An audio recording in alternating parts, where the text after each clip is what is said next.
I come in from work one evening.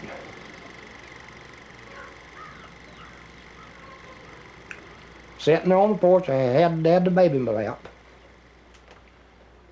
And there was Hugh O'Connor or another man wanted to come there and wanting to take my picture, and I give him permission for it.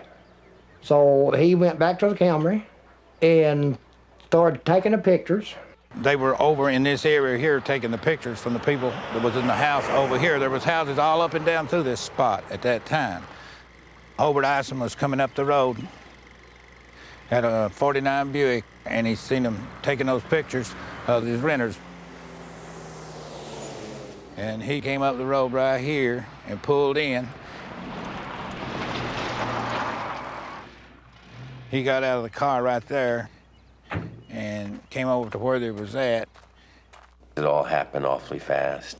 A man drives up, opens the door of a car, takes a few steps, screams at us, shoots a gun off. Mr. O'Connor briefly looked down in amazement and saw a hole in his chest. And he looked up in despair and said, "Why did you have to do that?" And with blood coming from his mouth, he fell to the ground. Well, it had to be murder. Had to be.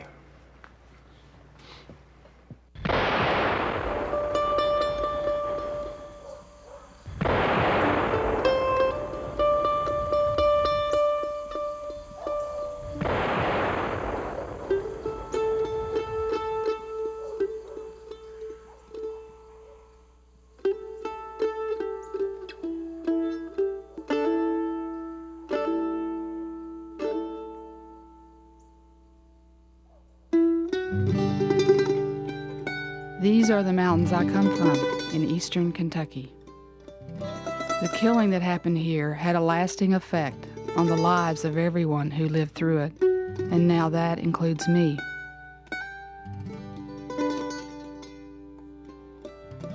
I've passed this place in the road many times in my work as a filmmaker, documenting life here. Over the years, I learned what had happened, but I wanted to go beneath the surface to find out why it happened. I wanted to explore this incident that reflects a dark side of where I live.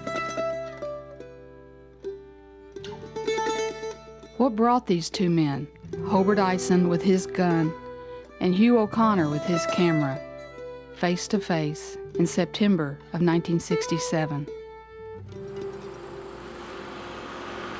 To Hobert Ison, Hugh O'Connor was a stranger with a camera. Here in this place, I became a neighbor, a wife, and mother with a camera. As a filmmaker, I felt that O'Connor's death and my community's response to it had something to teach me. As someone who lives in the community I document, what can I learn from this story, now that I have stood on both sides of the camera?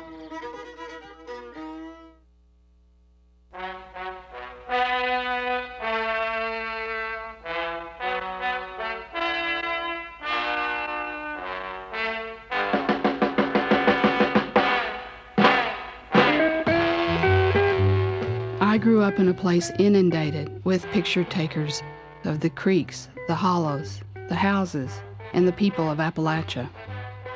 I didn't think much about it back then. After all, what did those images have to do with me?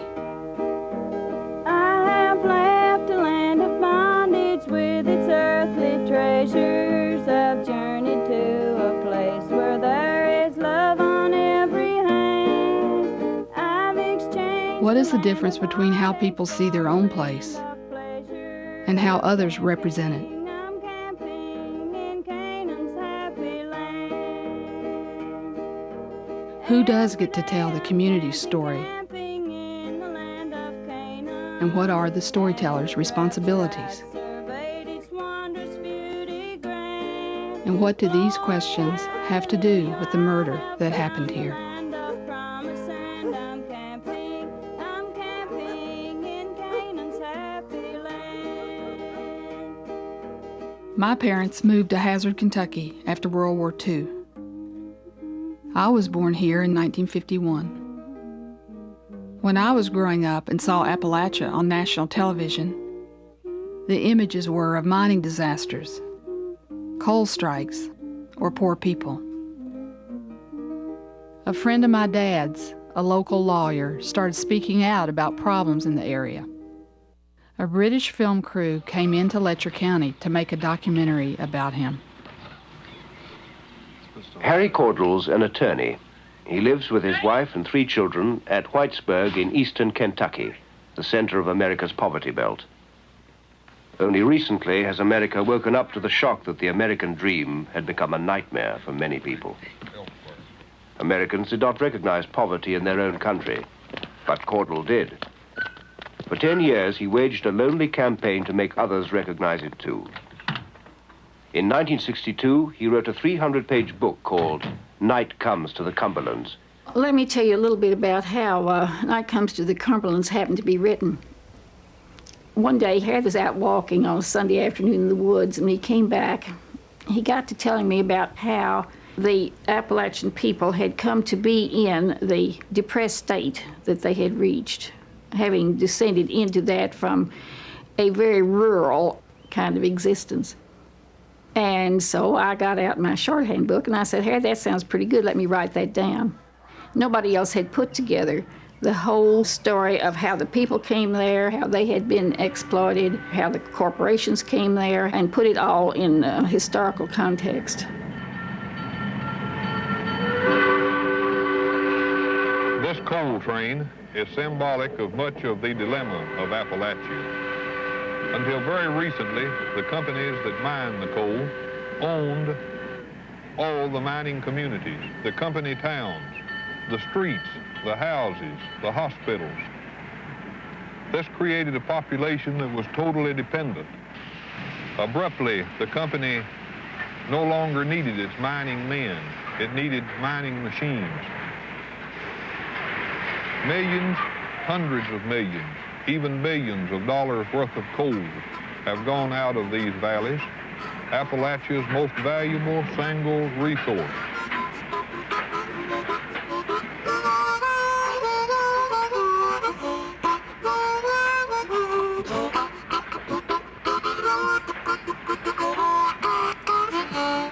We kind of caught the nation's eye, I think. We had really huge unemployment in the coal fields, so that gradually, over a period of some years, the area ran out of resources. Houses just became in disrepair, and nobody was able to paint, fix up, and in general, people's clothes wore out, and there was never enough food to go around. There was a lot of actual hunger that was really visible when you looked at the kids. The focus really started in the early 60s with the publication of Harry Caudle's Night Comes to the Cumberlands. The New York Times sent down a reporter and a photographer to see if Harry knew what he was talking about, and they saw enough to convince them of the accuracy of Harry's writings, and did a story that was spread across a Sunday New York Times. President Johnson came along and formalized the Kennedy effort in what became known as the War on Poverty. For the first time in our history, an America without hunger is a practical prospect.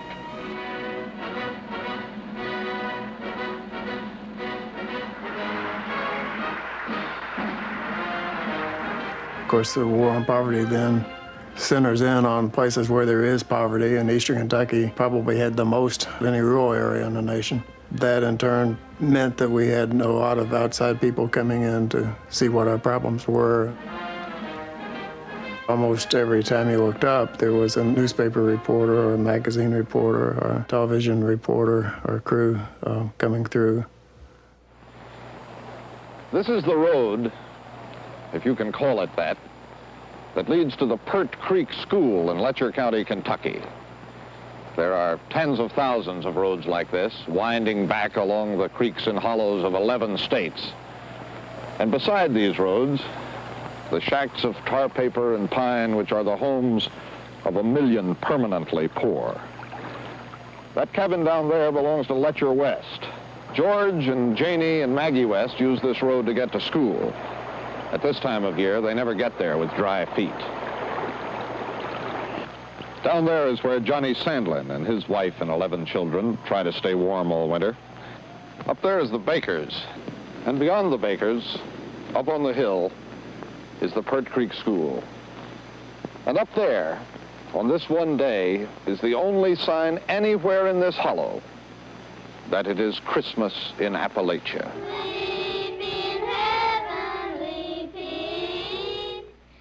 Those kids CBS filmed on Pert Creek lived only a few miles away from me.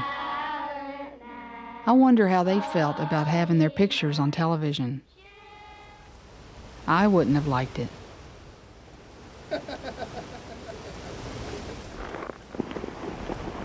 Growing up in a county seat town, I was comfortable. My family was well off. Nice house, good clothes, plenty to eat, family vacations. But growing up in the coal fields, I began to see people living very different lives.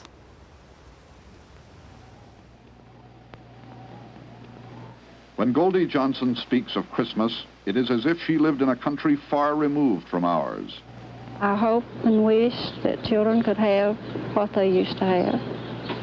And if not all they used to have, part anyway. Because little children, when it comes to children, I always could stand a grown-up's disappointment and downfalls, but children, I don't think they should have to suffer the way that they do. Through the church I attended, I joined young people from other states in working with needy families. We read to children and painted and fixed up community buildings. I went to places in the area I'd never been before. Into the houses like the ones presented in the poverty pictures on TV. While I was becoming more aware of these two contrasting worlds, my world was busy with cheerleading, riding around, listening to the radio, the yearbook.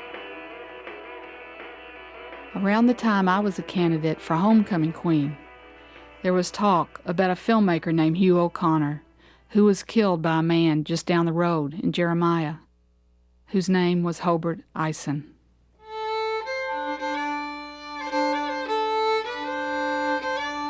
Hobart's family came in here and bought this land, and they, if you could say worshipped it, they did. They worked hard for it, and it was all they had. They owned all of this. I believe they acquired this property in 1892 or 1898. And they had all that mountains all the way back through, completely to the head of Spring Branch. That land meant more to him than money. He wouldn't sell a foot of it.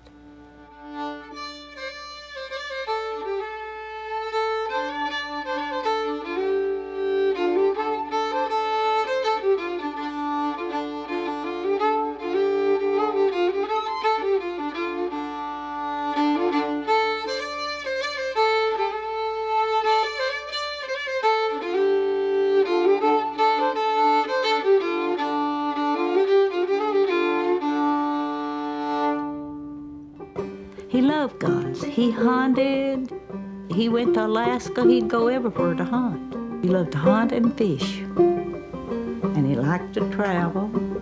And when he'd travel, he'd send all different people cards.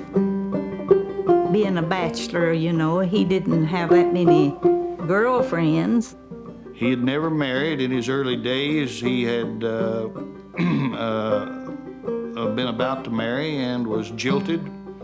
And he had built a home. When we first went there, we tried to rent from him a house that he had built many, many years earlier and furnished, and then locked it up and left it. He didn't live in it. He wouldn't let anybody else live in it. It was just there.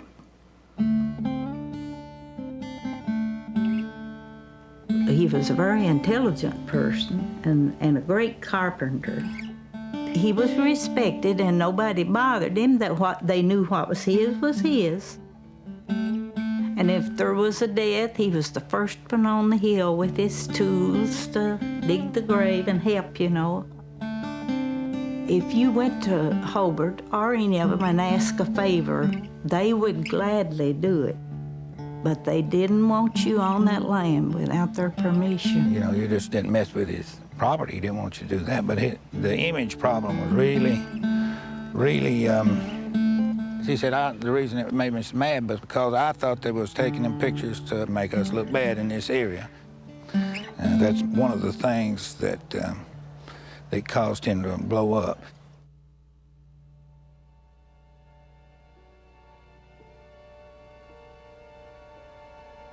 I can't imagine Hugh seeking out danger, but I don't think he would have been afraid to go anywhere in those years. And certainly he wasn't. He as frontman on Labyrinth, he went to a variety of countries.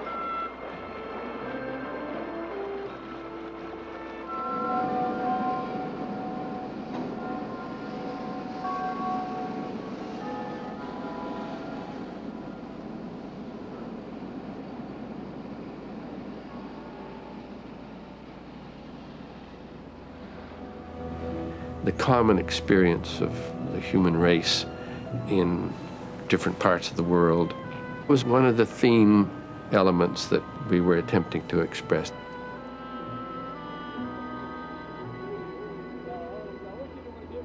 Hugh was a front man in most of our research. He would go to various places and say, yes, I think we could shoot here, or don't go there. You know, we tried Nepal. He went and got caught in the middle of a war and had to go from one end of India to the other.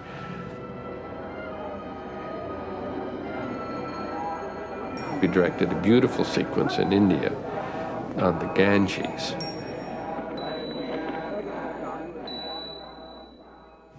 Hugh had the capacity to go out and talk. It was his great talent, people.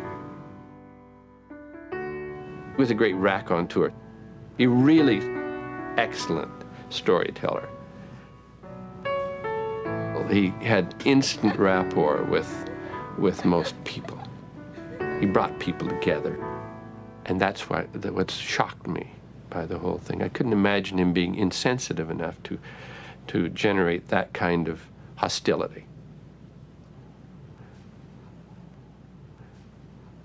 I remember him being gone for a couple of weeks at a time, going to very exotic places, sending me the most incredible postcards with interesting stamps from Ethiopia, India, China, Japan.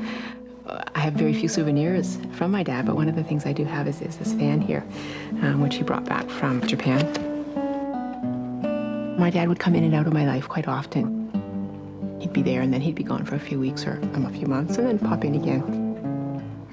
We were quite often on long summer days, and my friends would be away at camp, and I think, oh, I wish Daddy would call today, and he would. It would just be so exciting. remember him telling me great stories about a little girl who was about my age at the time, maybe 10 or 11, who had never seen a camera before, and he showed her how it worked, and it was a Polaroid, so he could take actual pictures and show them to her, and she giggled and thought it was great, and he let the girl take pictures of him. When my dad talked about doing shoots in third world countries, it seemed to me that he had a real sensitivity to the people he was filming. As far as actually going to Kentucky, I think he was always there for the underdog and wanted to show that, America the big, America the beautiful, but, perhaps it isn't all what we see.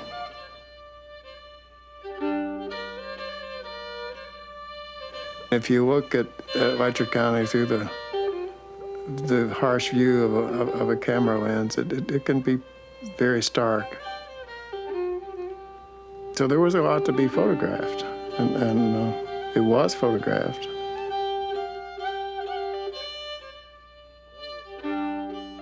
America needed Appalachia's coal. The same system that brought prosperity to some impoverished others. Some filmmakers wanted to show that contrast to help bring about social change. Others mined the images the way the companies had mined the coal. And I was working the day this mine shut down up here, closed down. I was working that day. And I was working the day this and shut down. And I was working the day that and shut down yonder. And they just said, come up and put a notice up. Mines are down. And that's all of it. They didn't give you nothing. I made $16 one week, 6 shifts, working 12 hours a shift. I was working in coal mines. The labor was cheap. They wanted 25 ton to each man they had. Sold the coal for $2.90 a ton to ramp, and I got $6 a day. Bring home a home pay. Well, they cut Social Security out that $6 a day. We wanted to go to many places in this country where we thought people were being exploited. We thought one place that everybody knew about was Kentucky, where the miners, we thought, had been very badly treated.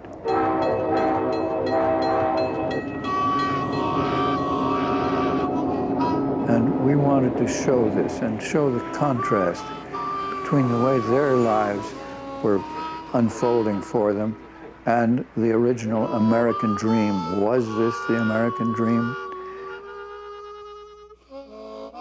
There had been a number of documentary films made showing the problems in the mountains. There were some who said, they're telling the truth about us. I'm glad somebody's telling the truth about us. And others who said, you're, giving a bad image to Kentucky. You shouldn't reveal our poverty and our problems. After you lived with something for a number of years, you maybe don't close your eyes to it, but you kind of block your mind to it. We just simply block out the fact that probably half the people in the county are living below poverty line. How far did you go in school, Mrs. Chandler? Lord, I never did even get out the first. Mm-hmm. Can you read or write at all? I can read, but I can't write. What do you usually have for breakfast? Oh, gravy and eggs and bacon. That's what he has. And none of the rest of us ever eats anything in the morning. What do the rest of you have? Coffee. Coffee and cigarettes, that's all.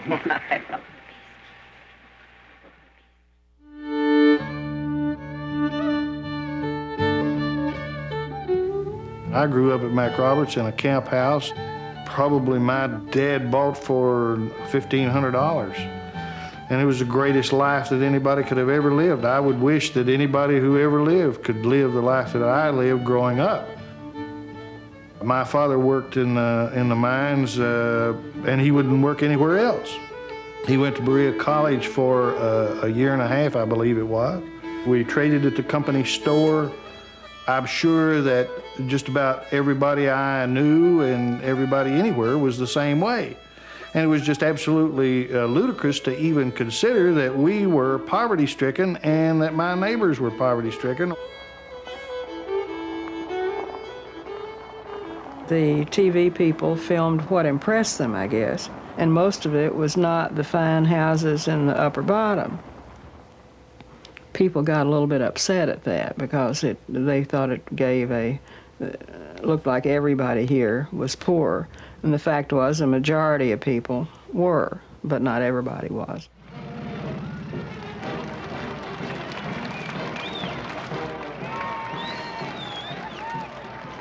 When I was in high school, Bobby Kennedy was on the news, walking the streets of my hometown. Television cameras followed him to some of the poorest areas. Looking back now, I see that many factors, including social status, influence how people see the place they live and what they want others to see. Media images can bring out powerful and conflicting emotions.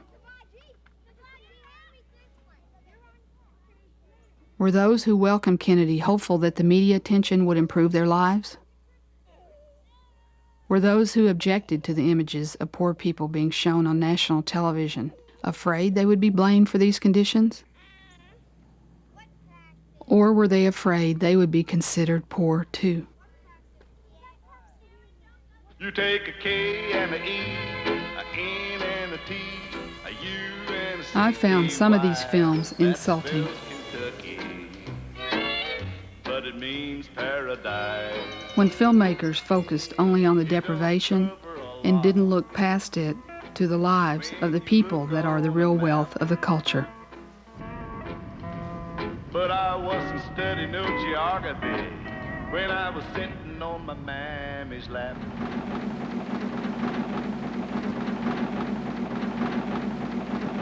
I get calls all the time telling me that I'm a communist or that I ought to be chased out of the county. And I think the thing that people are always afraid of is change.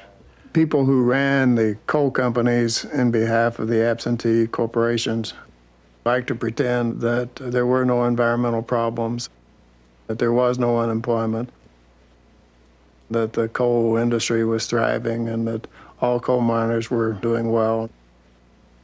And anybody who came along who disputed the official truth was more or less automatically the enemy and a threat. Many people blamed the VISTA volunteers and journalists for stirring up trouble. But people in Eastern Kentucky had strong feelings about their land and what was happening to it. And the region had a long history of labor organizing and social action. One of the things that brought about the most emotional response was the destruction of people's land by the coal corporations as they undertook strip mining, which was just coming into the use of the really large machines, and they were just simply ripping the mountains apart. And time after time, in houses, wells were totally ruined. The VISTA workers and the Appalachian volunteers had not been working in the mountain counties but a matter of weeks when they discovered the local government had a vested interest in keeping things the way they were. These groups were enthusiastic, idealistic, and they saw that things could be much better for the mountain people. And they tried to help the mountain people to organize, but they were called outside agitators. We certainly, I hope, don't have to put up with people coming here, financed by tax money, trying to promote Marxism or communism or any kind of subversive activities in Eastern Kentucky. I know I don't want to put up with it. Pike County public officials actually brought about the indictment of 2 Appalachian volunteers on charges of sedition. If you want to generalize, I would say that the merchants and the business people in the county seat towns felt threatened, and the owners of the coal companies felt threatened But the mass population, I don't think ever did really feel threatened, because all said and done, there was a general understanding that we had severe problems. I mean, if you're hungry, you know you're hungry. What do you plan on doing for this winter? How do you expect to get by on that? Well, I don't know exactly.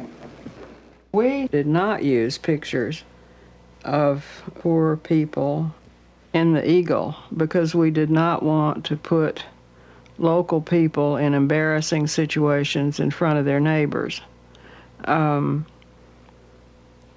If it happened that there was a strip mine slide or something like that and the house was poor, then that was a different issue. So we would use it, but just in terms of picturing poor people, we didn't. But I don't see, with the other people who came in, how they could have done anything else. I don't know what could have been done to show the problem. I mean, you can talk about it, but it doesn't really come through until you actually see it.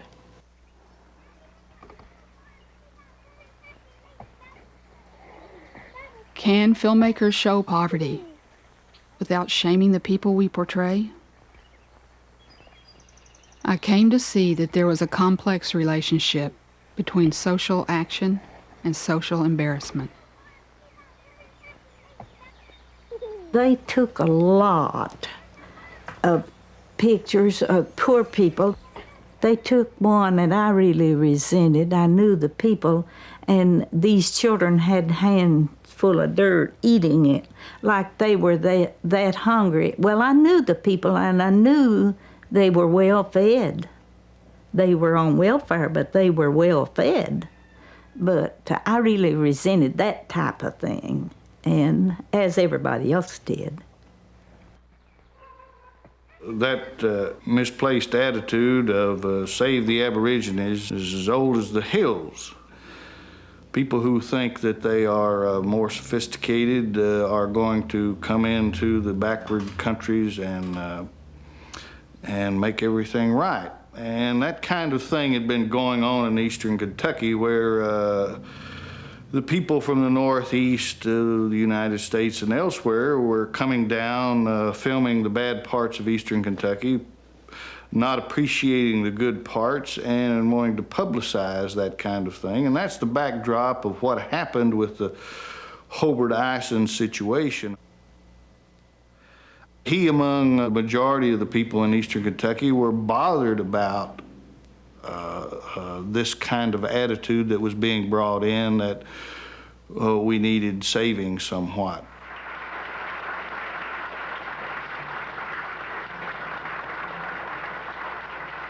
I'm born and raised here 62 years in these mountains. We've always made a living without OEO and without vistas. We don't need them. I've got some valuable land down here that men like him have just finished augering my property. I'm putting out fruit trees and things like that on them. Well, these people, they come in the restaurant, they smell. You don't need to come in here to impress us with boots and fuzzy faces. No, my friend. Wrong place, boy. You're in the wrong damn place, believe you me. Better believe you come to us like human beings, and we'll treat you like a human being. You come to us like a damn bunch of beatniks, and we'll treat you like beatniks. Yeah. Now, my friend, you better believe it. You're treading on damn dangerous ground.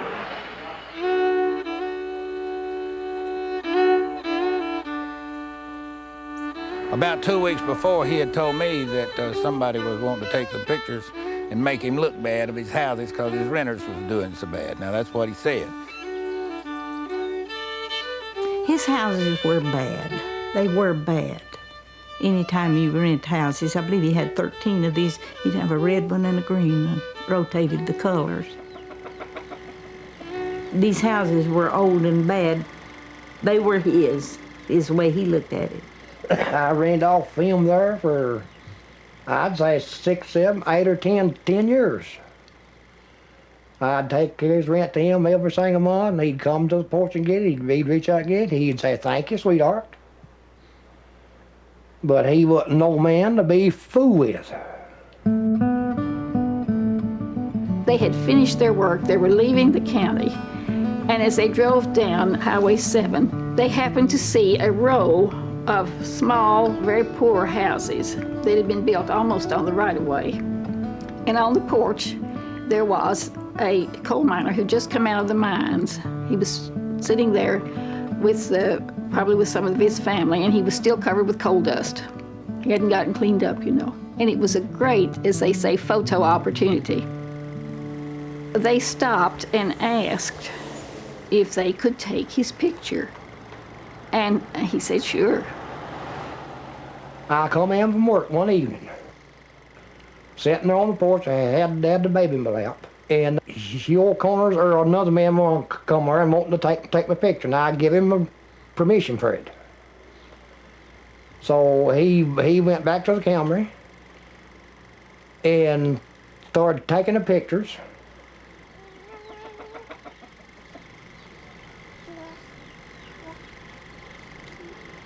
Some of the neighbors there told me that Judy left the store there. Hobart didn't know enough about this, you see. She jumped in her car and went over, told Hobart, said they over yonder are taking pictures of real property and naked children. I was in the garden, I had some lettuce, and I was picking lettuce for supper, and I heard this awful noise across the creek. I seen Hobart then pull up at the well box and grab his car. He got out of the car right there and came over to where they was at. And they were in the process of backing up when Hobart appeared and started yelling, "Get off my property," and gave a shot in the air.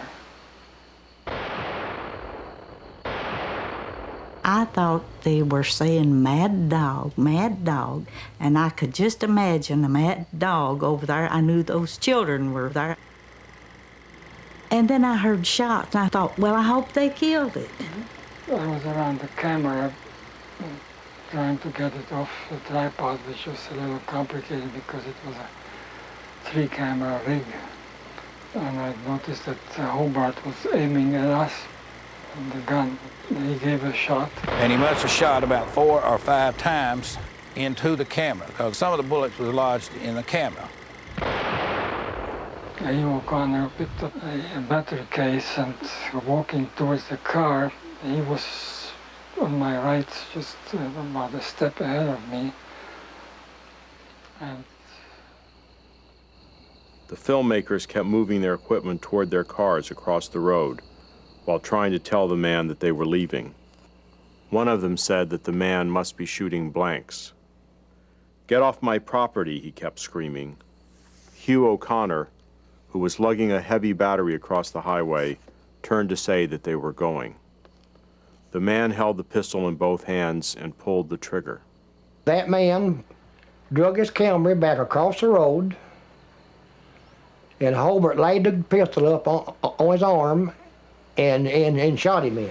And I looked at him and I saw blood spurting out of his side of the chest. And next moment he fell down and blood came out of his mouth.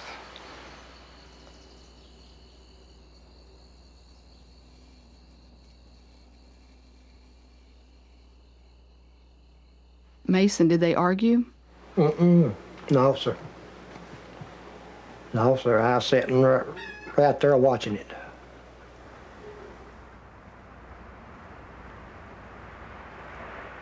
This one particular day, it was in September, middle of September, and I had come home from school. I was 14 at the time. My dad was shot only a day after my little brother's 10th birthday.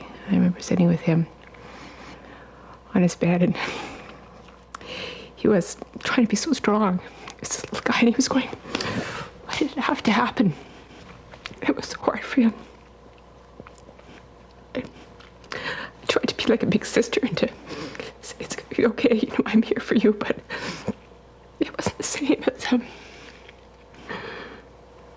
we could never bring our dad back.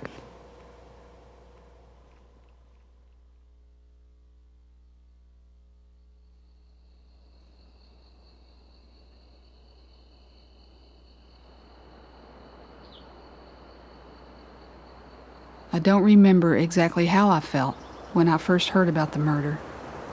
I can't recall if I was shocked or angry at Hobert Ison, or even sympathetic to him. I can recall I didn't want the rest of the world to think of us as hillbillies, to see us as ignorant, backward, or violent. But when Hobert Ison killed Hugh O'Connor, I knew that is exactly what the outside world would see. And yet Hobert was part of my community. While I didn't feel the same way he did, I could understand where his rage was coming from. After I graduated from college, I took a summer job in a training program at the Appalachian Film Workshop in Whitesburg, not far from where I grew up. Apple Shop, as we call it, gave young people a chance to learn filmmaking. When I walked in the door, a film had just come back from the lab. As they screened the film, I felt like I was seeing a part of my own place for the first time, and hearing singing I'd never really listened to before. This place I was from had more of a hold on me than I had realized. These films were showing my place back to me in a way that was entirely different from the TV programs of CBS and Charles Kuralt. Those earlier programs served a purpose, but they weren't the whole story.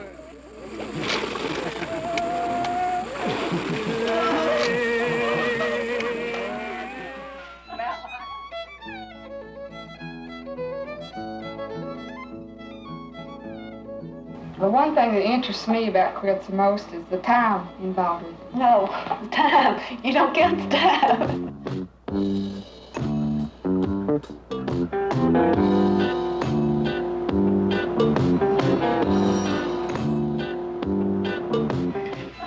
Homemade save. Now, some of you now better be learning how to make it, because this is my life. The story of the murder cast a shadow over our work. Hobert Ison had killed a man who came on his land with a camera. Now we were the ones with the cameras. Back then, there were a few people at Apple Shop who felt that Hobert Ison had stood his ground, and in doing that was even a kind of hero. We didn't know exactly what had happened that day at Jeremiah, but we assumed Hugh O'Connor and his crew had made mistakes. We certainly weren't giving them the benefit of the doubt. In the years that followed, a lot of visitors came to our film workshop. But it was a surprise when a member of Hugh O'Connor's crew walked into Apple Shop, returning to confront his memories of the murder. That was a turning point for me. It personalized what happened. The next step was to try to understand Hugh and think about Hugh in a different way. After the killing, the night after the killing, to have us be harassed in our hotels and have people driving around screaming and yelling at us, we were always treated as if we had done something wrong. Many members of the community were loving and supportive and tried to help us, but other members of the community just were, to me, they didn't have the courage to stand up and say what Hobert had done was wrong. The next morning, about the first thing you could do, and the only thing you could do was go up there and try to get him out and go his bond. I went his bond, and I guess there was a few more went his bond, but there was a whole courthouse full of people up there wanting to go his bond at that time. Streams of people came to visit Ison in the Letcher County Jail before he was released on bond. Women from around Jeremiah baked him cakes. When his trial came up, it proved impossible to find a jury. It was a matter of him being what the culture was, I believe. Anyhow, he came into the office for us to represent him. And of course, we began selecting the jurors, and the jurors began voicing their favor of Hobert Ison. And the case was transferred to Harlan County, where the Commonwealth attorney was Daniel Boone Smith. He could sure put you in jail. It was not going to be any easy task. I wanted to come down to the trial, but they said, no, you mustn't. It's better not to have too many people coming down from New York. That will only antagonize people.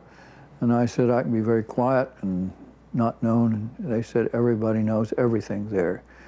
It's a fishbowl. Questions were asked to try and depict us as being hippies and communists and people who were very different with different value systems than the people that were listening to the trial in Eastern Kentucky. On the other hand, Mr. Caudle tried to help us, and Daniel Boone Smith, who was the attorney for the Commonwealth, tried to make people understand that we were just regular people who were working, doing our jobs, but I don't think they succeeded very well. On the witness stand, the surviving filmmakers managed to avoid admitting to Ison's lawyers that it was the appalling poverty of his tenants that had interested them. They talked about being attracted by expressive family groups and by the convenience of not having to move their equipment far from the road. The defense asked if they were planning to take pictures of the bluegrass as well as Appalachia. Were they going to make a lot of money from the film? How many millions of viewers would see the pictures of poor Eastern Kentucky people? Except for the underlying issue of Eastern Kentucky versus outsiders, the only issue seriously in contention was Ison's sanity. Hobert said, I am not going to plead temporary insanity. I'm not crazy. I shot the man for what he was doing. He obviously was disrespecting Hobert. He was disrespecting his property rights. He was encroaching upon his integrity. He was setting up, in Hobert's mind,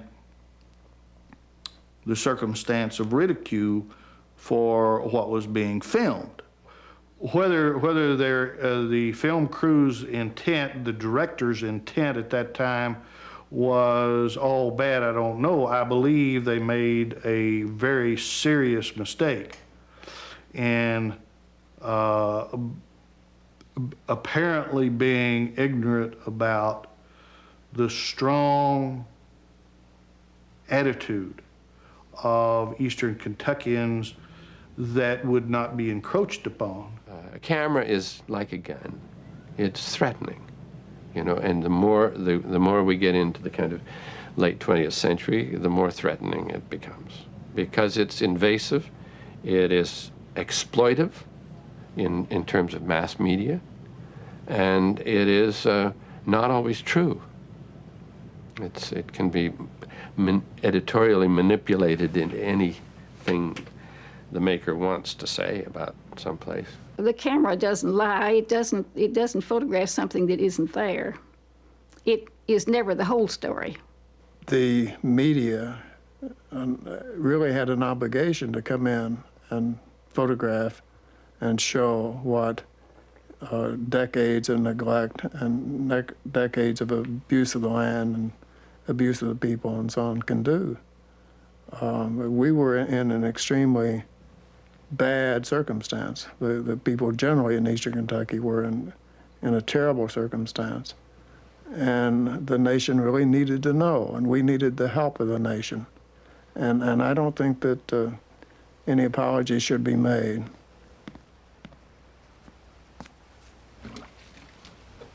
It doesn't matter whether they intended to ridicule. It's how it came out to the people who were being filmed. And even if the people who were being filmed didn't recognize it because they didn't feel the sense of pride that Hobert Ison did, that still does not justify it or authorize it.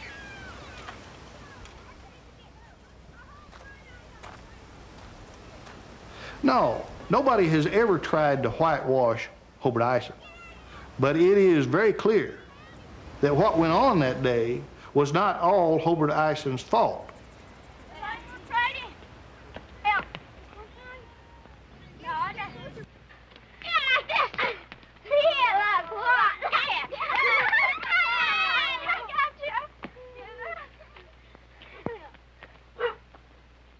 How do you feel, Mason, about the idea of the American dream? Well, the way I feel about it, I had to work for everything I got.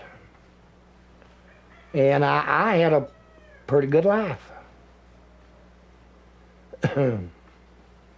I worked cheap, but I still got by. What do you think their film was portraying? I don't think they was trying to portray nothing. No, I don't. I think it was for a good cause. But I thought they'd get some factors in here, you see, to where people could get different jobs besides working in the coal mines, because that's all there was in coal mines.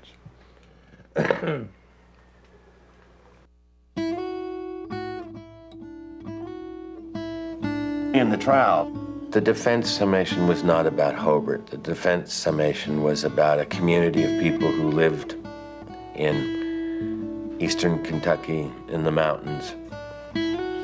The summation was about how they had come to live there and how they depended upon each other as family and as kin, how they needed to protect and nourish each other through a lot of hard times, and that they felt that there had been some people who had been coming in the last months or years and making fun of their value system and making fun of their families and making fun of their history. And I was touched by that. I think Hobert Ison should have just been thrown in the slammer. But this was a poem about Eastern Kentucky that was beautiful.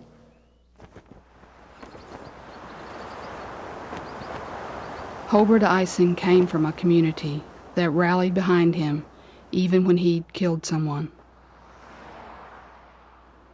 I had to recognize that the ties that bind communities together are not always positive. Suspicion of those who are different, defining yourself in opposition to others, these can tie a community together, but can also lead to violence.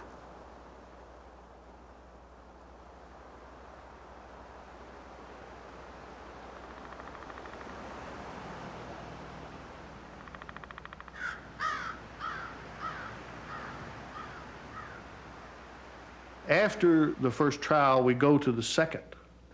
And that probably, under the circumstances, he should have been found not guilty. But we were not suffering from any delusions. When Daniel Boone Smith agreed with a plea bargain of 10 years for Hobart and eligible for parole after 1, we convinced Hobart to do that.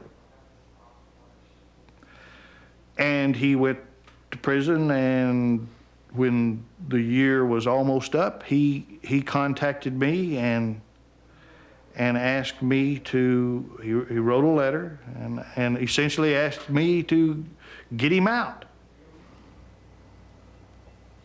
But you know, a strange thing, I never thought Hobart felt guilty about it. To him, he had done a favor. Is the way I always thought, you know. I was close to Hobart. He always called me girl. I kind of liked that, you know. And he'd say, now, girl, I had to do that. I had to do that. What would he have done to me? And all, you know, picture-wise and all of that. Well, I wouldn't say that man is mean, the clerk said. I don't guess he ever harmed anybody in his life. They were very nice people. I think it was strictly a case of misunderstanding. I think that old man thought that they were laughing and making fun of him, and it was more than he could take. I know this. A person isolated in these hills, they often grow old and eccentric, which I think they have a right to do. But he didn't have a right to kill, the other woman said. Well, no, the clerk said, but us hillbillies, we don't bother nobody. We go out of our way to help people.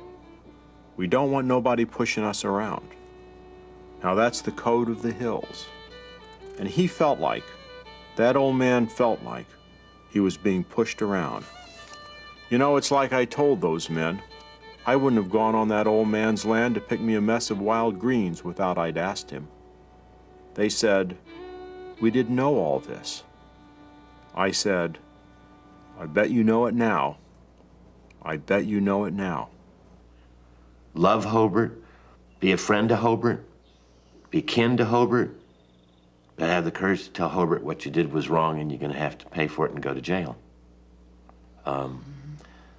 And then the opposite side of that is it's not just a reaction to Hobert, but you have to understand the way we feel, that after our friend is killed, they're still kind of screaming for blood like they want the rest of us to get out, and if we come back, we're going to get it. It just is, that's really just very upsetting. You know? If we all killed strangers, I don't even want to finish the thought.